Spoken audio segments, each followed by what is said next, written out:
ئای لەو ڕۆژگارە ئینسانی وا هەیە وەکو مێشەڕەشە وایە.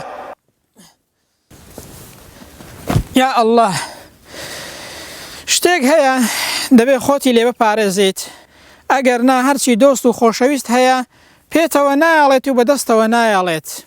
قسەیەک هەیە دەڵێ ئەی ئینسان وەکو مێشەڕەشە مەبە، مێشەڕەشە تەنها لەسەر برینەکان دەنیشێت، ئەنجا خوێنی ئینسان دەمژێت. ئینسانی واش هەیە بەداخەوە دوو لە ڕووی جەنابتان تەنها خراپەکان دەبینێت و تەنها باسی خراپەی خەڵک دەکات و تەنها لەوە ئازایە خراپە ببینێ و ئابڕووی خەڵک ببات. پێغەمبەر صلی الله عليه وسلم فەرموویەتی ئینسانی موسڵمان نمونەی وەکو مێژهەنگوین وایە. مێژهەنگوین تەماشا کە تەنها لە شوێنی پاک دەنیشێت، لەسەر گوڵ و گوڵزاری پاک و چاک نەبێت ئیش ناکات.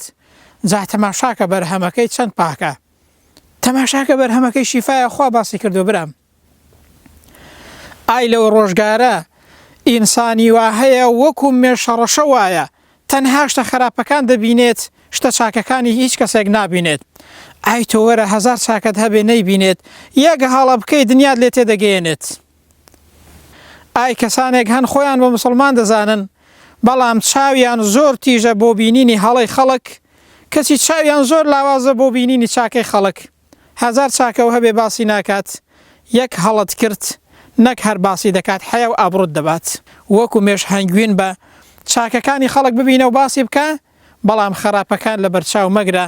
دڵنیا بە لە دنیادا قازانج دەکەی و لە قیامەتیشدا پاداش لە لای خوای پەروەردگار وەردەگریت.